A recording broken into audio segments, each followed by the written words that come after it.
Pemerintah Provinsi DKI Jakarta dan DPRD DKI Jakarta sepakat untuk memangkas dana belanja subsidi untuk 3 moda transportasi andalan Jakarta, yaitu Transjakarta,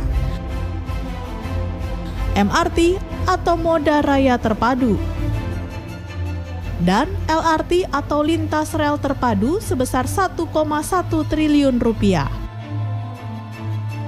Pemangkasan dana subsidi transportasi tersebut telah disepakati dalam pembahasan kebijakan umum anggaran dan prioritas plafon anggaran sementara atau KUA PPAS untuk APBD DKI Jakarta 2020. Anggaran untuk alokasi subsidi Transjakarta dipangkas dari 4,197 triliun rupiah menjadi 3,291 triliun rupiah. Anggaran subsidi untuk MRT juga dipangkas dari 938,50 miliar rupiah menjadi 825 miliar rupiah. Sedangkan subsidi untuk LRT dipangkas dari 527,50 miliar rupiah menjadi 439,60 miliar rupiah.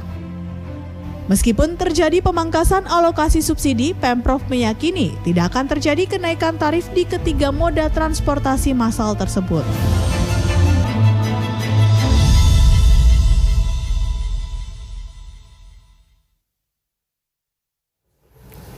Salam jumpa di program Suara Jakarta Jak TV di hari Jumat ini tanggal 6 Desember 2019. Saya Sela Wangkar bersama Anda dalam 1 jam ke depan. Ya pemirsa, dalam informasi yang kami sampaikan sebelumnya bahwa DKI Jakarta memangkas subsidi transportasi. Dan itu tentunya menjadi pertanyaan bagi kita semua, apakah ini akan menaikkan tarif transportasi yang sudah berlaku di DKI Jakarta dan juga apakah masyarakat akan mendapatkan pelayanan yang makin berkurang dengan adanya pemotongan subsidi transportasi ini.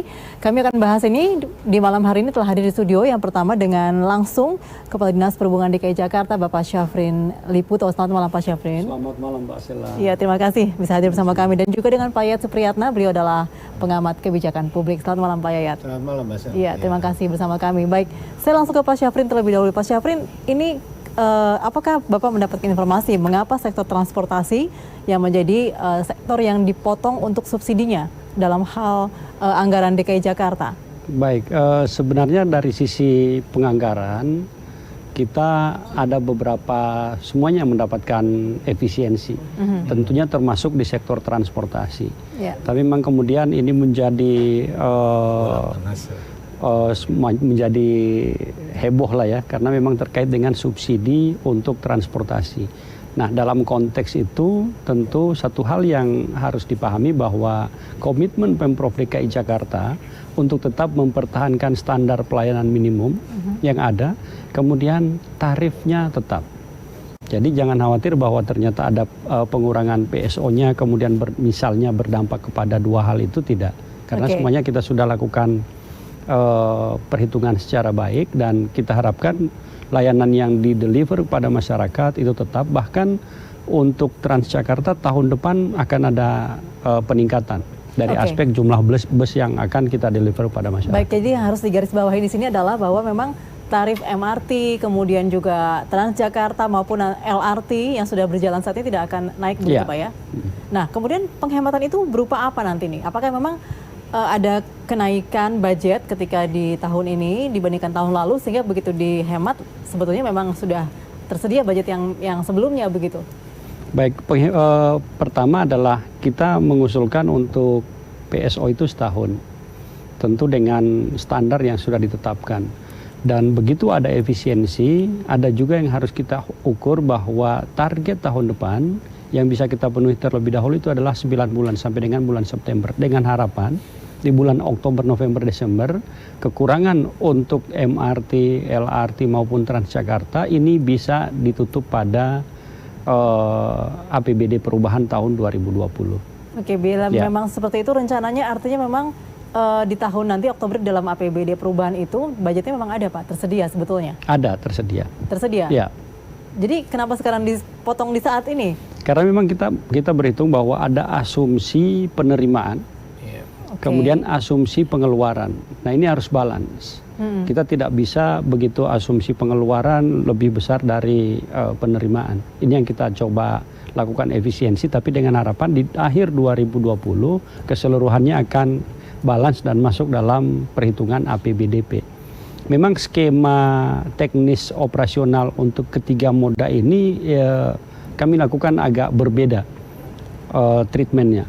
Pertama untuk MRT dan LRT, karena ini langsung dilaksanakan operasionalnya oleh PT MRT dari aspek sarana maupun prasarana, begitu juga LRT, maka perhitungannya totally per triwulan sampai dengan 3 triwulan itu kita full.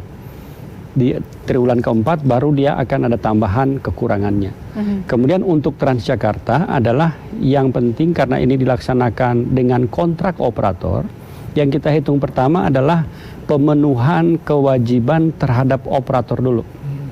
Sehingga mereka mendapatkan haknya, kemudian melaksanakan kewajibannya memberikan pelayanan. Itu setahun penuh. Setelah kita hitung, ditambah dengan beberapa kontrak yang nantinya tahun depan akan terintegrasi dengan sistem Transjakarta. Sehingga tadi saya sampaikan bahwa dari aspek layanan, kemudian tarif tidak ada yang berkurang, bahkan untuk angkutan jalan kita ada penambahan. Oke, ya Pak Yayat mungkin kita sudah menangkap apa yang disampaikan Pak Syafrin, artinya memang sebetulnya ini budgetnya ada, tapi mungkin saat ini memang harus dipangkas terlebih dahulu sampai nanti ada APBN perubahan. Kan ada perubahan APBD di APBD sekarang yang ini kan ada target yang berubah ya, dari rencana dari 90T, kemudian ada target untuk penerimaan yang tidak tercapai. Jadi perkiraan sekarang 85T, 80 kisaran segitu. Nah, ini berarti ada efisiensi yang harus dilakukan untuk semua sektor. Karena transportasi ini sektor strategis di Jakarta, ini kan harus diamankan terlebih dahulu. Nah, bentuk pengamanan tadi dikatakan bahwa pengurangan ini sebetulnya untuk mendukung operasional yang 9 bulan. Untuk mencapai target bagaimana selama setahun itu diusahakan melalui APBD perubahan. Nah yang menjadi pertanyaan ini kan kesan bahwa seakan-akan dipotong, dikurangin itu jangan sampai tadi membuat seakan-akan bahwa akan ada kenaikan tarif, pengurangan pelayanan, terus jaminan kerjasama dengan operator-operator yang kerjasama dengan Transjakarta juga tidak dijamin keberlangsungannya. Nah, kalau misalnya udah seperti ini, sebetulnya persoalannya sudah clear. Cuman yang dituntut oleh kita, oleh masyarakat itu adalah bagaimana peningkatan kinerja pelayanan dilakukan. Nah sekarang yang kedua kan terkait juga dengan target. Pelayanan ini kan public transport. Public transport itu berbicara tentang pelayanan, bukan bisnis. Artinya kalau pelayanan kepada publik, otomatis pemerintah harus lebih banyak berkontribusi. Nah di sini juga terkait dengan target tentang peningkatan jumlah pengguna angkutan umum. Saya memang ingin tahu sebetulnya, apakah target pembiayaan yang dikeluarkan ini seiring nggak dengan target peningkatan jumlah pengguna angkutan umum untuk MRT, BRT, atau untuk LRT. Cara penghitungannya mungkin Pak ya? Itu yang harus dihitung. Artinya kan untuk Transjakarta sekarang ada peningkatan yang signifikan misalkan. Katanya sudah hampir 800 atau 800 ribuan. Nah, otomatis peningkatan jumlah ini, kalau misalnya Pemprov DKI punya target untuk meningkatkan jumlah penggunanya, nah subsidi yang diberikan kan harus lebih besar lagi di dalamnya. Nah di sini juga ada hal yang perlu dicatat kan, kita sudah mulai mengoperasionalkan LRT. Nah LRT sekarang juga, saya mohon maaf, mudah-mudahan penumpangnya bisa akan lebih banyak lagi. Nah sekarang bagaimana operasional yang dikeluarkan itu tidak terus-terusan merugi lah kan. Nah di sini kita harus juga lihat, mendorong juga penggunaan MRT. Nah otomatis ini juga kita perlu mendorong sinergi. Satu hal yang menarik adalah bagaimana dari peningkatan anggaran yang akan dilakukan ini, misalnya akan dilakukan itu mendorong angkutan-angkutan feeder khususnya pada Jaklingko di tingkat lingkungan permukiman. Saya kira ini yang perlu kita perbaiki ke depan supaya ada upaya peningkatan jumlah dengan cara-cara mendorong pelayanan itu hampir untuk seluruh wilayah. Jadi sekali lagi bahwa kalau bisa itu harus disampaikan kepada masyarakat bahwa ada target untuk mendorong peningkatan jumlah pengguna angkutan umum. Karena sekarang pengguna kendaraan pribadi Jakarta itu udah komplain semua karena jalan makin kecil nih katanya akibat pelebaran dan pembuatan trotoar. Nah, artinya kalau sudah ada kasus seperti itu, kita coba untuk menambah jumlah armada pada ruas jalan-jalan yang belum ada angkutan umumnya. Ya, mungkin pertanyaannya bagaimana program kerja tadi ya menambah Jaklingko, apakah cukup nih dananya nih untuk nanti tahun depan kita nanti kami akan bahas di Ya. segmen berikutnya. Tetaplah bersama kami. Kami akan kembali bersama Anda setelah jeda pariwara berikut ini.